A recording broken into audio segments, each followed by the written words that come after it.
Hello students, in our previous video we did learn Earth's gravitational force. In this video we are going to learn Earth's gravitational acceleration and other concept also. We will take these all concepts by sequentially which are given in our lesson. Now we first, what is Earth's gravitational acceleration? The Earth exert gravitational force on object near. Earth exerts gravitational force on objects which are near it.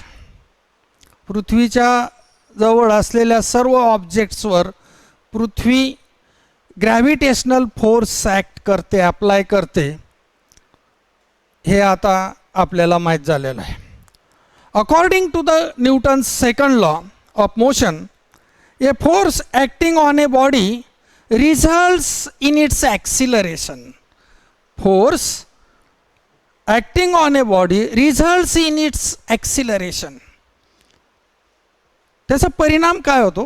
Force, we learn what are the effects of force. The effects of gravitational force is what's happened? What is the effects of gravitational force? Object results in its acceleration. Object ला acceleration प्राप्त होतं. Then what is acceleration? What is acceleration?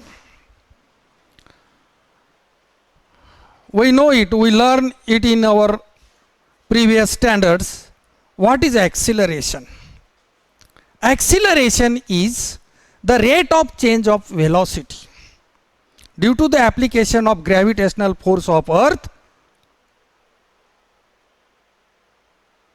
Objects results in its acceleration, means its velocity it changes. It should be increases or it should be decreases. So acceleration म्हणजे काय? वेगातील बदल. वेग बदलाच्या दरास acceleration असं म्हणतात. मग तो एकतर कमी होईल फोर्समुळे किंवा जास्त होईल.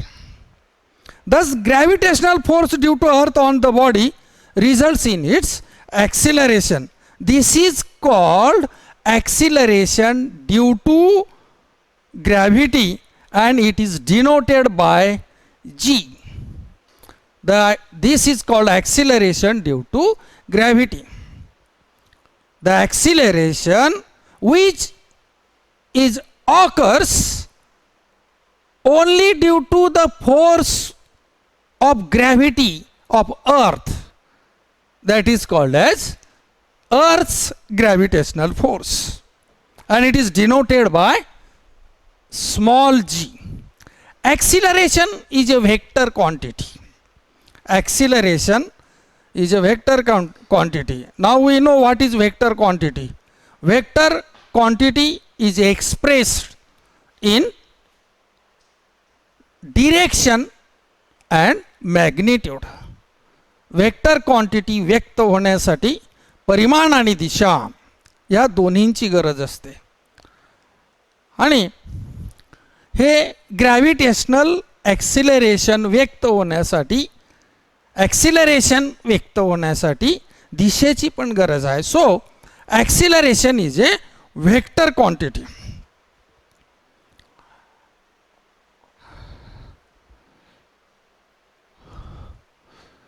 As the gravitational force on any object due to Earth is directed towards the center of the Earth. आता ही गोष्ट अनेकदा रिपीट झाली. the direction of the gravitational force is towards the center of the earth. The direction of acceleration due to gravitation, it is also directed toward the center of the earth, and that is vertically downward. हे आपण अगदी प्रकरणाच्या सुरुवातीपासून शिकतो आहोत. What is the direction of gravitational force? It is towards the center of the earth. पृथ्वीच्या केंद्राच्या दिशेने gravitational force असतो. Then one question is asked, very interesting question it is. What would happen if there were no gravity? What would happen if there were no gravity? जर ग्रॅव्हिटीज नसती, जर ग्रॅव्हिटीज नसती तर काय झालं असतं? If there were no gravity, there is no possibility of formation of our solar system. ही solar सिस्टमच नसते. The existence of solar system is only due to gravitational force, because of the gravitational force. So formation of gravitational force is not possible, and there is no gravitational force between two particles, any two objects or any two particles. कुठल्याही दोन पदार्थांमध्ये जे gravitational force असतं ते नसतं.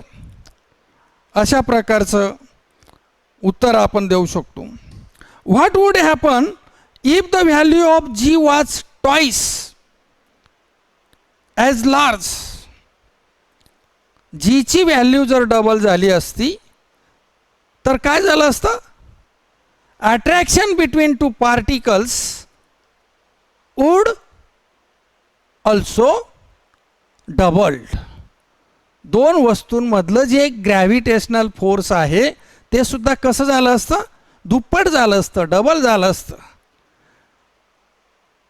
आपले जे vehicles आहेत, अजून जनरल उदाहरणं द्यायची जर म्हटली, ज्या व्हेकल्स आहेत यांच्यावरचं पृथ्वीचं ग्रॅव्हिटेशनल फोर्स सुद्धा डबल झालं असतं, म्हणून फ्रिक्शन जास्त झालं असतं. If gravitational force becomes double, then friction becomes also twice. जे frictional force है, we learn it in 8th standard. What is frictional force? The direction of the frictional force is opposite to the direction of the velocity. वेगाच्या विरुद्ध दिशेने कार्य करतं ते. That's why petrol double लागलं असतं कदाचित. सो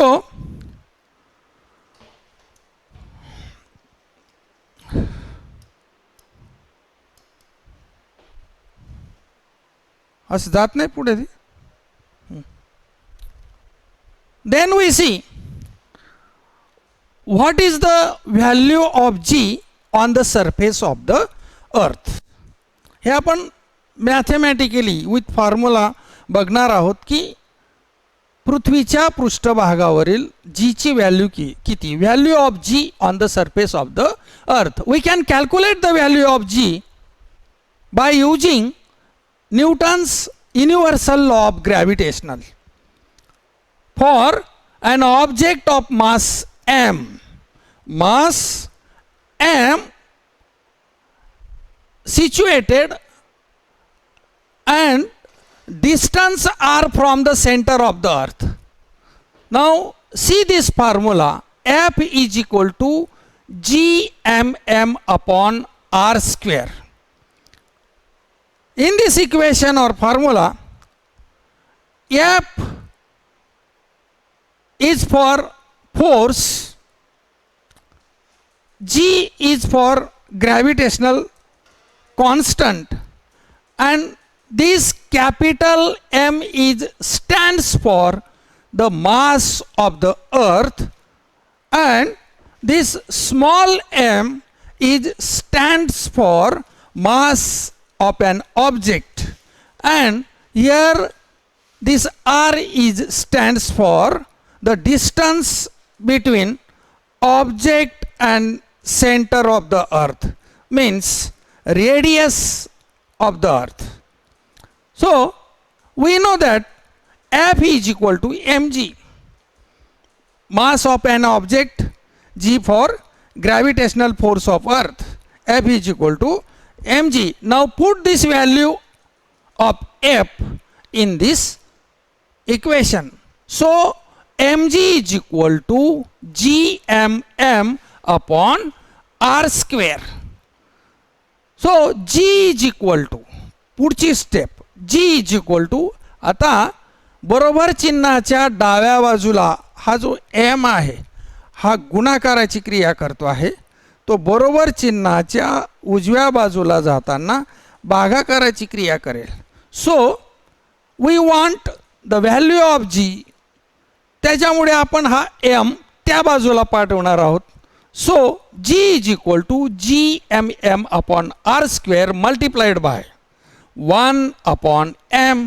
सो हा m न्यूमरेटरला, हा m डिनॉमिनेटरला, म्हणून हे दोन्ही m आपण कॅन्सल केले. सो काय शिल्लक राहिलं, हा gm multiply by 1 means only gm upon r square. So g is equal to gm upon r square. If the object is situated on the surface of the earth, r is equal to r. What is the meaning of this r? This r is stands for distance between an object and center of the earth. परंतु हा object पृथ्वीच्या सरफेसवर असल्यामुळे, and this r is for radius of the earth, म्हणून object हा पृथ्वीच्या सरफेसवर असल्यामुळे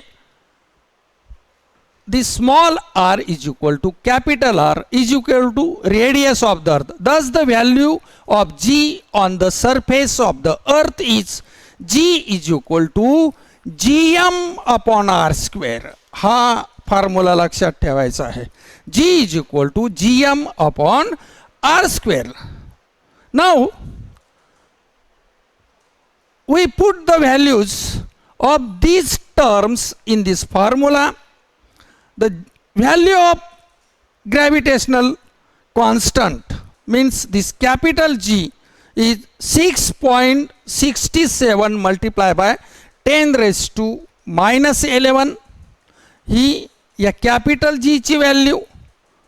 मास of the earth is 6 multiplied by 10 raised to 24 upon r square. Radius is 6.67 multiplied by 10 raised to 6.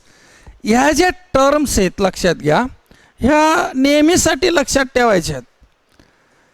एखाद्या वेळेस न्यूमरिकल एक्झाम्पल्समध्ये ह्या टर्म्सची व्हॅल्यू देत नाही, म्हणून आपल्याला फॉर्म्युला माहीत असून सुद्धा आपल्याला कॅल्क्युलेशन करायला अवघड जातं, प्रॉब्लेम येतो.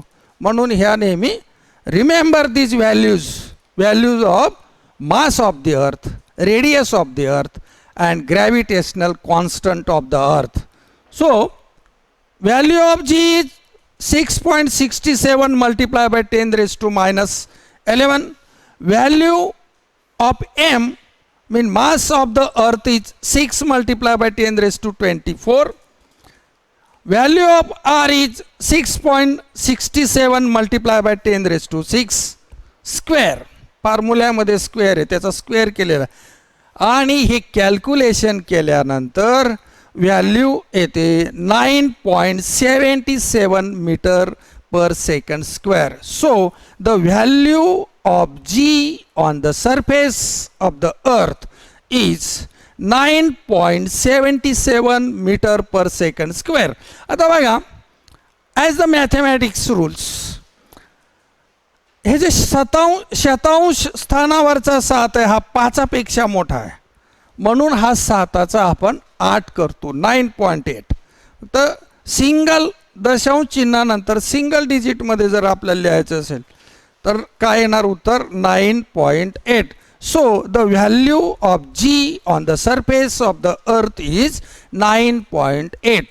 For the calculation we have to use 9.8 the value of G. G चे व्हॅल्यू गणितीय उदाहरणांमध्ये टाकत असताना आपण 9.77 नाही घ्यायचे, काय घ्यायचं आहे 9.8 घ्यायचं आहे. This acceleration depends only on the mass and m and radius r on the earth. The value of G is depends only on the mass of the earth, radius of the earth, and so only depends on these two things, mass and radius of the earth. It is not depends upon the properties of an object. It is not depends upon the properties of an object. एखाद्या वस्तूवरील gravitational force हे त्या पदार्थाचे काय गुणधर्म आहेत त्याच्यावर अवलंबून नसतं, ते फक्त वस्तूचे वस्तुमान आणि पृथ्वीची रेडियस या 2 गोष्टींवर या गोष्टी अवलंबून असतात. Next slide. या आज का नाही उघडते असे प्रॉब्लेम झालाय का? Then next concept is variation in value of G. Variation in value of G. Change along the surface of the earth. Will the value of G be the same everywhere on the surface of the earth? This first question for this concept is, if the value of G is the same everywhere on the surface of the earth, answer is no. G ची value पृथ्वीच्या पृष्ठभागावरील सर्व ठिकाणी ही सारखी असते का? उत्तर आहे no, never. The reason is that, काय कारण काय आहे त्याला? जी ची व्हॅल्यू सर्व ठिकाणी सारखी का नाही? The reason is that the shape of the earth is not exactly spherical, and so distance at a point on the surface of the earth and the center of the earth is differ from place to place. सर्व exactly गोलाकार नाही पृथ्वी, लक्षात घ्या. The earth is not exactly spherical. The shape of the earth is not exactly spherical, and so the distance of point on the surface of the earth and center of the earth is differ from place to place due to its rotation. कशामुळे आहे हा exactly spherical का नाही ती? Due to its rotation. Now understand the difference between revolution and rotation. What is the difference between rotation and revolution? Rotation means revolving around itself. Revolving around itself. And revolution means revolving around the sun. हे अर्थ साठी उदाहरण आपण बघतोय. Rotation आणि revolution मधला फरक. Revolution म्हणजे पृथ्वीचे रिव्होल्यूशन म्हणजे सूर्याच्या भोवती फिरणं, आणि रोटेशन म्हणजे स्वतःच्या भोवती फिरणं. So due to the rotation of earth Due to the rotation of the earth, shape of earth is not exactly spherical. The earth bulges at the equator. Earth bulges at the equator and flatter at the poles. आणि म्हणून विषुववृत्तावर ती फुगीर आहे. It bulges at the equator and flatter at the poles. आणि ध्रुवांवरती चपटी आहे जी स्वतःभोवती जी फिरते त्यामुळे तिचा अशा पद्धतीचा आकार झाला आहे. Its radius is largest at equator and smallest at the pole. आणि म्हणून विषुववृत्तावर तिची त्रिज्या सर्वात जास्त आहे. आणि ध्रुवाचा जर विचार केला तर ध्रुव आणि centre of the earth, the distance between pole and centre of the earth is smallest. ते कमीत कमी अंतर आहे. Obviously radius is the smallest. म्हणून रेडियस ही कमी आहे. The value of G is the highest at the pole. म्हणून जीची व्हॅल्यू पोलवर जास्त आहे. Because we did learn gravitational force और force is inversely proportional to the square of the distance. हे आपण शिकलो in our previous videos. We learn it. जर डिस्टन्स जास्त असेल तर ग्रॅव्हिटेशनल फोर्स हा कमी होतो. या मास वाढलं तर ग्रॅव्हिटेशनल फोर्स त्या इक्वेशनमध्ये वाढतो. It is proportional to the mass and inversely proportional to the square of the distance of an objects. म्हणून डिस्टन्स कमी झालं म्हणून ग्रॅव्हिटेशनल फोर्स पोलवर वाढलेला आहे at the pole and decreases slowly with decrease in latitudes. जसं latitude कमी कमी कमी होत जाईल तसं काय होत जाईल, जीची व्हॅल्यू कमी कमी होत जाईल and it is lowest, that is 9.78 metre per second square at the equator. विषुववृत्तावर इक्वेटरवर जीची व्हॅल्यू किती आहे, 9.78 मीटर पर सेकंड स्क्वेअर. पोलवर किती आहे हे फिल इन द ब्लँक्स अशा प्रकारच्या प्रश्नांमध्ये हे विचारलं जातं. What is value of G on the equator और value of G on the pole. किती व्हॅल्यू आहे पोलवर, 9.832 metre per second square. Then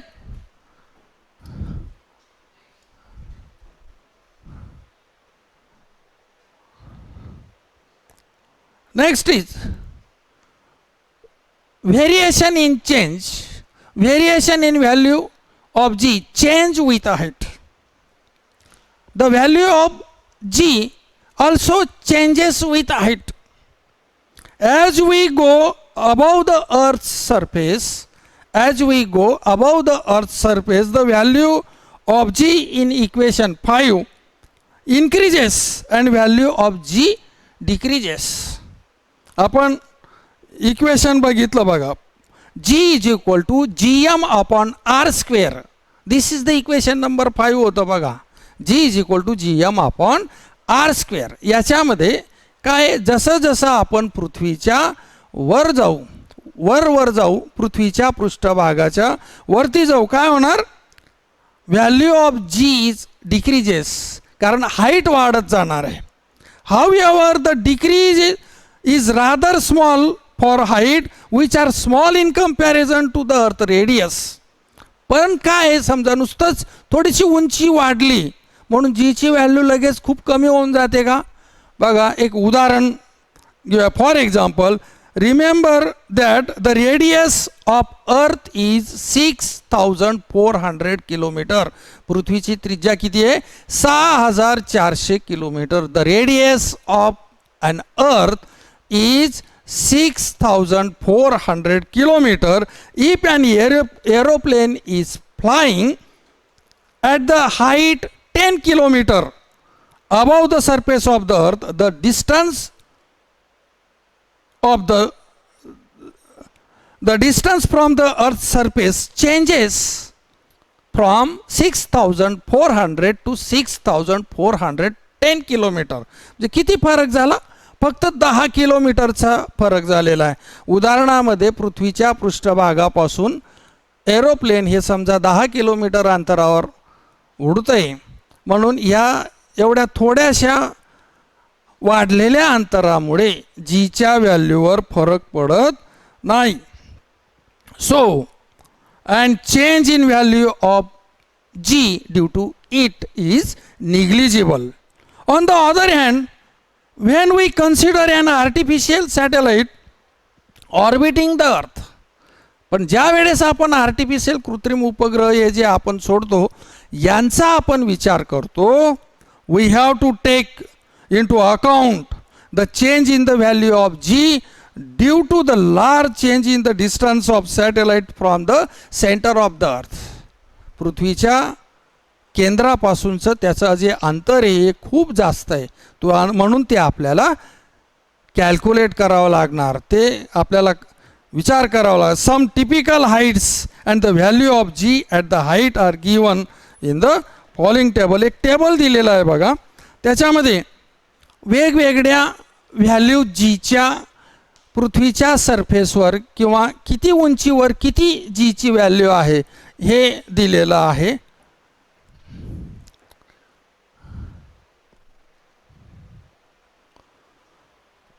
तर काही मी तुम्हाला सांगतो. Surface of the earth, what is the value of G on the surface of the earth? Just we learn it, 9.8 metre per second square. Then Mount Everest, what is the height of Mount Everest from the surface of the earth? 8.8 kilometre. Value of G on the Mount Everest is 9.8. There is also value of G is 9.8 meter per second square. Then maximum height reached by man-made balloon. मानवाने बनवलेला balloon जर वरती सोडला तर त्याच्यावरील तो जेवढ्या जास्तीत जास्त उंचीवर जाईल, तर जास्तीत जास्त उंचीवर गेल्यानंतरची त्याच्यावरची जीची जी व्हॅल्यू आहे, what is that value? 9.77 metre per second square. Height of a typical weather satellite, typical weather satellite, the value of G is 8.7. म्हणजे बघा, जसं जसं वरती जातोय आपण above the surface of the earth, तशी ती व्हॅल्यू कमी होते. का कमी होते? Because distance is increases between object and the centre of the earth. R plus h, h जसा जसा वाढेल तशी व्हॅल्यू कमी कमी होत जाते. बघा, height of the communication satellite, value of g, आता हा जास्त वरती, त्याची हाईट आहे 35,700 kilometre from the surface of the earth. The height of the communication satellite is from the surface of the earth is 35,700 kilometer, and value on communication satellite value of G is 0.225 meter per second square. So next point is change with depth. खोलीनुसार g ची value काय होते? The value of G is also changes if we go inside the earth. जर पृथ्वीच्या पृष्ठभागाच्या जर आपण खाली आतमध्ये गेलो, आपल्याला जायचं नाही आहे, जस्ट वी इमॅजिन दॅट, फक्त आपण कल्पना करतोय की पृथ्वीच्या पृष्ठभागावरून आपण आतमध्ये खाली, कोण काही जातात, कोण जातं? मायनिंग काम करणारे जे खाणकाम कामगार आहेत, ते खोदकाम करत असताना पृथ्वीच्या पृष्ठभागाच्या खाली जातात खोदत. The value of g is also changes if we go inside the earth. The value of r in equation 5. What is the equation 5? काय 5 नंबरचं इक्वेशन काय g is equal to gm upon R square. या ठिकाणी सुद्धा काय होतं, ती value काय होते, डिक्रीजेस होते. And one would think that the value of g should increase as per formula. आता आपल्याला इथं काय लक्षात येईल, आपल्याला काय वाटेल की डिस्टन्स कमी झाल्यामुळे आता सरफेसच्या खाली गेल्यावर काय होईल, distance between centre of the earth and an object will be decreases.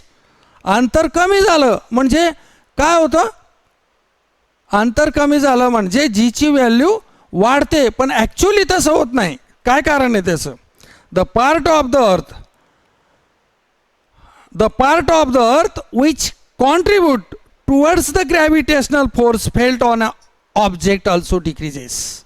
म्हणजे त्या पॉईंटला खाली आतमध्ये गेल्यावर त्या पॉईंटवर असलेलं जे ग्रॅव्हिटेशनल फोर्स आहे ते सुद्धा, कारण तो जो भाग आहे जेवढ्या भागाचं संपूर्ण पृथ्वीचं ग्रॅव्हिटेशनल फोर्स त्या ठिकाणी ॲक्ट होत नाही.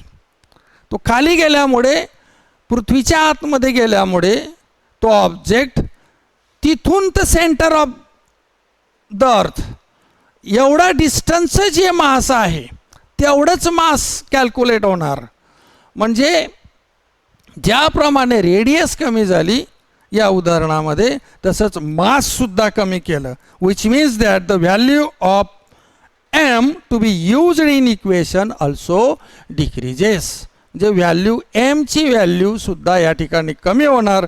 As the combined result of change in r and m, या दोघांचा एकूण परिणाम म्हणजे आर मधील बदल आणि एम मधील बदल, या दोघांच्या बदलाचा परिणाम काय होतो, the value of g decreases as we go deep inside the earth. म्हणजे लक्षात घ्या, पृथ्वीच्या पृष्ठभागावरून जसं जसं आपण वर जाऊ, व्हर्टिकली अपवर्ड डायरेक्शनने जाऊ, तसं जीची व्हॅल्यू ही कमी कमी होत जाणार. पृथ्वीच्या पृष्ठभागाच्या आतमध्ये डेप्थमध्ये जसं जसं आपण खाली जाऊ तशी सुद्धा त्यावेळेससुद्धा जीची व्हॅल्यू ही डिक्रीज होणार आहे, कमी होणार आहे, हे लक्षात घ्यायचं. काही प्रश्न विचारलेत बघा. Will the direction of the gravitational force changes as we go inside the earth. Will the direction of the gravitational force changes as we go inside the earth? Obviously answer is no. Why? Because आतमध्ये गेल्यावर काय अर्थ centre बदलणार नाही, केंद्र बदलणार नाही, आणि ग्रॅव्हिटेशनल फोर्सची दिशा ही पृथ्वीच्या केंद्राच्या दिशेने असते. Therefore there is no question of change in direction of the force. Next question is, what will be the value of g at the center of the earth? Hot question आहे बघा, याच्यावर विचार करायचा आहे. मी त्याचं फक्त उत्तर तुम्हाला सांगतो. The value of g at the centre of the earth is 0. हे जे सगळे इक्वेशन्स आहेत ते बघा आणि त्याच्यामध्ये व्हॅल्यूज टाका. आता व्हॅल्यू टाकत असताना काय होईल, आरची व्हॅल्यू किती टाकणार, 0 टाकावी लागेल आणि कॅल्क्युलेशन करा. कॅल्क्युलेशन हे 0 येणार आहे. Every planet and satellite has different mass and radius. Every planet and satellite has different mass and radius. वेगवेगळ्या प्लॅनेटची आणि उपग्रहाचं जे मास आहे किंवा त्याची जी त्रिज्या आहे सेंटरपासूनची ती वेगवेगळे आहे. Hence according to the equation the value of G on their surface are different. म्हणून जी वेगवेगळ्या प्लॅनेटची, कारण व्हॅल्यू ऑफ जी कशावर डिपेंड आहे, मास आणि रेडियस. वेगवेगळ्या प्लॅनेटची व्हॅल्यू, मासची व्हॅल्यू वेगळी आहे, रेडियसची व्हॅल्यू वेगळी आहे आणि म्हणून त्यांचं जीची व्हॅल्यू वेगळी आहे. On the moon it is about 1/6 of the value of the अर्थ. दिस point should we remember the value of G on the surface of the moon is 1/6 of the value of G on the surface of the earth. पृथ्वीवरच्या गुरुत्वाच्या जीच्या व्हॅल्यूच्या 1/6 एवढी चंद्रावरची value आहे. म्हणजे पृथ्वीवरची जी जीची value आहे त्याला 6 ने भागायचं म्हणजे आपल्याला कशाची व्हॅल्यू मिळेल? जीची चंद्रावरच्या पृष्ठभागावरची जीची व्हॅल्यू आपल्याला मिळणार आहे. म्हणजे आपण हे कसं काढणार? What is the value of G on the surface of the earth? 9.8 divided by 6 is equal to 1.63 metre per second square. So the value of G on the surface of the moon is 1.63 metre per second square. हे लक्षात ठेवायचं आहे कारण बऱ्याचशा उदाहरणांमध्ये चंद्राच्या पृष्ठभागावरील जीची व्हॅल्यू देत नाही. So we have to remember the value of G on the surface of the moon. As a result using the same amount of force बघा, as a result using the same amount of force we can jump 6 times higher on the moon as compare to that on the earth. म्हणजे बघा, पृथ्वीच्या पृष्ठभागावर जेवढी शक्ती लावून जेवढ्या ताकदीने आपण उडी मारणार, जेवढं बल लावून आपण उंच उडी मारणार, तेवढंच बल जर आपण चंद्राच्या पृष्ठभागावर लावलं आणि उडी मारली तर पृथ्वीवर जेवढी उंच उडी आपली जाईल त्याच्या 6 पटीने जास्त उडी आपण कुठं मारणार? तेवढंच शक्ती वापरून चंद्राच्या पृष्ठभागावर मारणार. म्हणजे 1 फूट उंच जर आपली उडी गेली, 1 फूट उंच उडी मारण्यासाठी जेवढं बल आपण पृथ्वीच्या पृष्ठभागावर लावणार तेवढंच बल वापरून जर आपण चंद्राच्या पृष्ठभागावर उडी घेतली तर ती किती फूट जाईल? 6 फूट जाईल. So the next concept is mass and weight.